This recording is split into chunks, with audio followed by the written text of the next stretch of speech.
नमस्कार। आज हम दिल्ली उच्च न्यायालय के एक हालिया और काफी कह सकते हैं दिलचस्प फैसले पर बात करने वाले हैं। जी। मुद्दा ये है कि क्या शादीशुदा जिंदगी में अगर कोई तीसरा व्यक्ति दखल दे तो क्या पीड़ित जीवन साथी उस तीसरे व्यक्ति पर हर्जाने का दावा कर सकता है? और यहीं पर स्नेह के अलगाव यानी एलियनेशन ऑफ अफेक्शन या AOA का सिद्धांत आता है, जो हमारे वकील और अधिवक्ता साथियों के लिए समझना बहुत जरूरी है। बिल्कुल। ये जो फैसला है ये शैली महाजन बनाम सुश्री भानुश्री बहल और अन्य के मामले में आया है और हमारी आज की पूरी बातचीत इसी के इर्द गिर्द घूमने वाली है। अच्छा। हम सिर्फ फैसले को नहीं देखेंगे बल्कि इसके पीछे के तर्क क्या हैं, AOA की अवधारणा क्या है और सबसे अहम जो आपने कहा, सिविल कोर्ट और फैमिली कोर्ट के अधिकार क्षेत्र यानी जुरिस्डिक्शन के बीच जो एक लाइन खींची गई है उसको भी समझेंगे। हाँ, खासकर फैमिली कोर्ट्स एक्ट 1984 के संदर्भ में, क्योंकि ये जुरिस्डिक्शन वाला सवाल तो अक्सर आता है वकीलों के सामने, है ना, कि कौन सा मामला कहाँ ले जाए। जी बिल्कुल, ये प्रैक्टिकल प्रॉब्लम है। तो चलिए फिर सीधा समझते हैं इसे। दिल्ली हाई कोर्ट ने आखिर कहा क्या वाकई कोई अपने जीवन साथी के कथित प्रेमी या प्रेमिका पर मुकदमा ठोक सकता है? हाँ, देखिए कोर्ट का जवाब तो सीधा था, हाँ कर सकता है, लेकिन सिविल कोर्ट में। अच्छा, सिविल कोर्ट में। जी, ये फैसला अपने आप में काफी अहम है क्योंकि ये स्नेह के अलगाव यानी AOA के सिद्धांत को भारत में एक तरह से आप कह सकते हैं पुख्ता तौर पर मान्यता दे रहा है, भले ही कुछ शर्तों के साथ। अच्छा, ये AOA या स्नेह का अलगाव सुनने में थोड़ा, जैसा मैंने कहा, फिल्मी सा लगता है। ये असल में है क्या? कहाँ से आया ये? हाँ, ये दिलचस्प सवाल है। इसकी जड़ें जो हैं वो एंग्लो अमेरिकन कॉमन लॉ में है। ओके। इन्हें कभी कभी हार्ट बाम टॉर्ट्स भी कहा जाता था। टॉर्ट यानी एक सिविल रॉन्ग, मतलब एक नागरिक गलती जिसके लिए हर्जाना मांगा जा सकता है। तो AOA एक ऐसा ही टॉर्ट है। ये किसी तीसरे पक्ष के जानबूझकर किए गए गलत कामों से बचाता है जिनकी वजह से एक जीवन साथी का प्यार, स्नेह और साथ, जिसे कंसोर्टियम कहते हैं, वो दूसरे जीवन साथी से छीन जाए। अच्छा। इसका मकसद है शादी के रिश्ते में जो जीवन साथी का साहचर्य है, अंतरंगता है, भावनात्मक जुड़ाव है, इन हितों की रक्षा करना। यानी शादी में बाहरी दखलंदाजी के खिलाफ एक तरह का कानूनी कवच। पर इसे साबित करना तो बहुत मुश्किल लगता है। हाँ। कोर्ट ने क्या कहा? मतलब अगर किसी को ऐसा केस जीतना है तो क्या क्या साबित करना होगा? बिल्कुल, और यहीं पर वकीलों के लिए असली चुनौती है। सही कहा आपने। कोर्ट ने साफ किया कि वादी यानी जो मुकदमा कर रहा है जीवन साथी, उसको 3 बड़ी बाधाएं पार करनी होंगी। 3 बाधाएं? हाँ, पहला ये दिखाना होगा कि प्रतिवादी यानी तीसरा व्यक्ति उसने जानबूझकर और गलत तरीके से ऐसा बर्ताव किया जिसका सीधा मकसद वादी के वैवाहिक रिश्ते में दरार डालना या उसे तोड़ना था। जानबूझकर, इंटेंशन। हाँ, अनजाने में हुई किसी बात से काम नहीं चलेगा, इरादा साबित करना होगा। जानबूझकर और गलत तरीके से, ये अपने आप में साबित करना कितना मुश्किल होगा।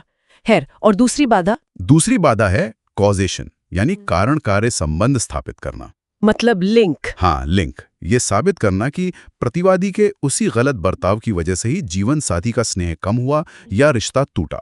अगर रिश्ता मान लीजिए पहले से खराब चल रहा था या किसी और वजह से टूटा, तो फिर तीसरे पक्ष पर दोष मढ़ना मुश्किल होगा। एक सीधा और साफ लिंक दिखाना पड़ेगा। और तीसरी, ये शायद सबसे मुश्किल होगी। हाँ, कह सकते हैं। तीसरी शर्त है नुकसान का सबूत और उसका मूल्यांकन, डैमेजेस। ओके। वादी को ही दिखाना होगा कि उसे कानूनी तौर पर पहचानी जा सकने वाली चोट या नुकसान हुआ है और उस नुकसान का पैसों में वाजिब मूल्यांकन, क्वांटिफिकेशन हो सकता है। अब स्नेह, प्यार, साथ के नुकसान को रुपयों में तौलना कितना मुश्किल है, ये तो हम सब समझ सकते हैं। हाँ, बिल्कुल। कोर्ट ने भी माना कि ये एक जटिल पहलू है। तो ये 3 पहाड़ चढ़ने होंगे, जानबूझकर गलत काम, सीधा कनेक्शन और पैसों में नुकसान का हिसाब। अच्छा, इस केस में जो शैली महाजन वाला मामला था, उसमें संक्षेप में हुआ क्या था? पत्नी ने किस पर और क्यों मुकदमा किया था? हाँ, तो इस मामले में पत्नी ने अपने पति की कथित प्रेमिका, जो प्रतिवादी नंबर 1 थी, और साथ में अपने पति पर भी, जो प्रतिवादी नंबर 2 थे, हर्जाने का दावा किया था। पति पर भी? हाँ, दोनों पर। पत्नी का आरोप था कि प्रतिवादी नंबर 1 ने जानबूझकर उनके वैवाहिक जीवन में दखल दिया, पति को बहकाया, जिससे पति का स्नेह पत्नी के प्रति खत्म हो गया और शादी जो है वो बर्बादी की कगार पर पहुंच गई। पत्नी ने मुख्य रूप से प्रतिवादी नंबर 1 से हट जाना मांगा था। और जो डिफेंडेंट्स थे उनका क्या कहना था? उन्होंने जरूर ये जुरिस्डिक्शन का सवाल उठाया होगा। बिल्कुल बिल्कुल। प्रतिवादियों का मुख्य तर्क यही था कि ये पूरा मामला शादीशुदा रिश्ते से जुड़ा है, तो फैमिली कोर्ट्स एक्ट की धारा 7 के तहत ये सिर्फ फैमिली कोर्ट के अधिकार क्षेत्र में आता है, सिविल कोर्ट में नहीं चल सकता। उन्होंने ये भी कहा कि जो व्यभिचार का मुद्दा है वो पति द्वारा दायर तलाक की अर्जी में पहले से ही फैमिली कोर्ट में विचाराधीन है। लेकिन हाई कोर्ट ने ये दलील नहीं मानी, क्यों? यहीं पर वो जोसेफ शाइन वाला मामला भी आता है शायद, है ना, जिसमें सुप्रीम कोर्ट ने अडल्ट्री को डीक्रिमिनलाइज किया था। सही पकड़ा आपने। दिल्ली हाई कोर्ट ने बहुत स्पष्ट तरीके से समझाया इस बात को। उन्होंने कहा कि ये जो दावा है ये सीधे तौर पर वैवाहिक संबंध से पैदा होने वाले उन मामलों जैसा नहीं है जिनका जिक्र फैमिली कोर्ट्स एक्ट की धारा 7 में है, जैसे तलाक, मेंटेनेंस, कस्टडी वगैरह। हाँ बिल्कुल। कोर्ट ने कहा कि ये एक अलग किस्म का दावा है, ये एक अपकृत्य यानी टॉर्ट का दावा है, एक सिविल गलत कार्य का दावा। यहां दावा किसी बाहरी तीसरे पक्ष के जानबूझकर किए गए गलत हस्तक्षेप के खिलाफ है, ना कि पति पत्नी के बीच के किसी मसले का। अच्छा। और जहां तक जोसेफ शाइन फैसले की बात है, हाईकोर्ट ने साफ किया कि सुप्रीम कोर्ट ने व्यभिचार को अपराध मानने से मना किया है। इसका मतलब ये नहीं कि उसके सिविल नतीजे नहीं हो सकते। ओके, ये महत्वपूर्ण है। हाँ, यानी अगर कोई तीसरे व्यक्ति के साथ संबंध बनाता है तो उस पर फौजदारी मुकदमा मतलब क्रिमिनल केस भले ना चले, लेकिन उसके इस काम से अगर दूसरे जीवन साथी को कोई नागरिक नुकसान, सिविल इंजरी पहुंचता है, जैसे एवरी ओए के मामले में, तो उसके खिलाफ हर्जाने का सिविल दावा किया जा सकता है। क्रिमिनल लॉ से बाहर होने का मतलब सिविल लॉ से इम्यूनिटी मिलना नहीं है। ये बहुत ही महत्वपूर्ण फर्क है, खासकर वकीलों के लिए जब वो क्लाइंट को सलाह दे रहे हों। लेकिन कोर्ट ने कोई बचाव का रास्ता भी दिया है तीसरे पक्ष के लिए, मतलब कोई डिफेंस? एक जरूरी शर्त भी बताई, एक तरह का डिफेंस कह सकते हैं। कोर्ट ने कहा कि अगर ये साबित हो जाए कि जीवन साथी जिसका स्नेह हटा है उसने रिश्ता अपनी मर्जी से तोड़ा है, मतलब बिना किसी बाहरी दबाव, जबरदस्ती या बहकावे के। अच्छा, खुद की मर्जी से? हाँ, अगर वो स्वैच्छिक था, वॉलंटरी था, तो फिर तीसरे पक्ष पर एओए का दावा नहीं टिकेगा। यानी अगर पति या पत्नी खुद ही रिश्ता खत्म करना चाहते थे और तीसरा व्यक्ति सिर्फ एक कह लीजिए उपलक्ष्य बना, न कि मुख्य वजह, तो एओए लागू नहीं होगा। सबूत का बोझ यहां भी वादी पर ही रहेगा, ये साबित करने का कि दबाव था या बहकावा था। तो ये एओए भारत में कितना कॉमन है? क्या पहले भी ऐसे केस हुए हैं जहां कोर्ट ने इस आधार पर हर्जाना दिया हो? यही बात और दिलचस्प हो जाती है। कोर्ट ने खुद माना कि भारत में एओए का सिद्धांत नया नहीं है, थ्योरी में तो है। सुप्रीम कोर्ट ने भी, जैसा आपने कहा, पिनाकन नहीं पात्र रावल बनाम गुजरात राज्य मामले में इसका जिक्र एक संभावित अपकृत्य यानी पॉसिबल टॉर्ट के तौर पर किया था। लेकिन सच ये है, जैसा कोर्ट ने भी नोट किया, कि आज तक भारत की किसी भी अदालत ने सिर्फ एओए के आधार पर हर्जाना दिया हो, ऐसा कोई ज्ञात मामला नहीं है, और न ही इसके लिए कोई तय प्रक्रिया या नियम बने हैं। मतलब सैद्धांतिक रूप से दरवाजा खुला था पर कोई अंदर आया नहीं था अब तक। कुछ ऐसा ही समझ लीजिए। दिल्ली हाईकोर्ट के इस फैसले ने अब उस दरवाजे को थोड़ा और चौड़ा कर दिया है, ये कहकर कि हाँ, ऐसा मुकदमा सिविल कोर्ट में चलने लायक है, मेंटेनेबल है। लेकिन साथ में सावधानी भी बरती है। बिल्कुल। साथ ही कोर्ट ने पिनाकिन रावल का हवाला देते हुए यह भी दोहराया कि ऐसे दावे साबित करना बहुत मुश्किल है, नुकसान का अंदाजा लगाना जटिल है, और यह भी सवाल उठाया कि क्या पैसों का हर्जाना टूटे हुए स्नेह या रिश्ते की भरपाई कर सकता है। कोर्ट ने माना कि ऐसे मुकदमे दुर्लभ ही रहेंगे। तो वकीलों के लिए इसका मतलब है कि एक नया रास्ता तो खुला है, पर वो रास्ता काफी पथरीला और अनिश्चित है। अब आते हैं दूसरे बड़े मुद्दे पर, अधिकार क्षेत्र, ज्यूरिसडिक्शन। कोर्ट ने क्यों कहा कि ये मामला फैमिली कोर्ट का नहीं बल्कि सिविल कोर्ट का है? इसके लिए फैमिली कोर्ट्स एक्ट 1984 को थोड़ा और गहराई से देखना होगा। बिल्कुल। देखिए, फैमिली कोर्ट्स एक्ट लाने का मकसद ही यही था कि पारिवारिक झगड़ों, खासकर शादी से जुड़े मामलों में कोर्ट कचहरी के चक्कर कम हो, सुलह समझौते को बढ़ावा मिले और मामलों का निपटारा जल्दी हो। हाँ, स्पीडी डिस्पोजल। जी। इसीलिए फैमिली कोर्ट्स को कुछ खास तरह के मामलों को सुनने का विशेष अधिकार, एक्सक्लूसिव ज्यूरिसडिक्शन, दिया गया। वो कौन से मामले हैं जो सिर्फ फैमिली कोर्ट सुन सकता है? एक्ट में क्या लिखा है? एक्ट की धारा 7(1) और उसका जो स्पष्टीकरण यानी एक्सप्लेनेशन है वो ये बताता है। इसमें मुख्य रूप से शामिल हैं ए, शादी को अमान्य घोषित करना, दाम्पत्य अधिकारों की बहाली, रेस्टिट्यूशन ऑफ कंजुगल राइट्स, न्यायिक पृथक्करण, जुडिशियल सेपरेशन, या तलाक के लिए पति पत्नी के बीच के मुकदमे। पति पत्नी के बीच, ये ध्यान देने वाली बात है। जी। बी, शादी की वैधता या किसी व्यक्ति की वैवाहिक स्थिति, मैरिटल स्टेटस की घोषणा के लिए मुकदमे। सी, पति पत्नी के बीच उनकी अपनी या किसी एक की संपत्ति से जुड़े विवाद। संपत्ति विवाद भी। हाँ। डी, वैवाहिक संबंध से उत्पन्न परिस्थितियों में किसी आदेश या निषेधाज्ञा इंजंक्शन के लिए मुकदमा। ये क्लॉज अहम है। ई, किसी व्यक्ति की वैधता लेजिटिमेसी की घोषणा।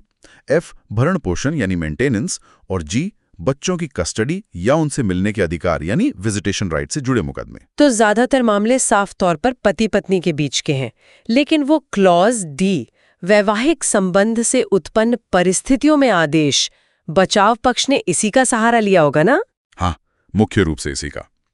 उनका तर्क था कि एओए भी तो वैवाहिक संबंध से ही उत्पन्न हो रहा है, लेकिन हाईकोर्ट ने इसकी व्याख्या करते हुए कहा कि एओए का दावा जो किसी तीसरे व्यक्ति के खिलाफ एक अलग स्वतंत्र सिविल गलत कार्य इंडिपेंडेंट टॉर्ट के लिए है, वो इस क्लॉज डी के दायरे में नहीं आता। अच्छा, इसे इंडिपेंडेंट माना। हाँ, ये सीधे तौर पर वैवाहिक संबंध से उत्पन्न परिस्थिति नहीं मानी गई, बल्कि एक बाहरी व्यक्ति द्वारा रिश्ते में जानबूझकर की गई दखलंदाजी का मामला है।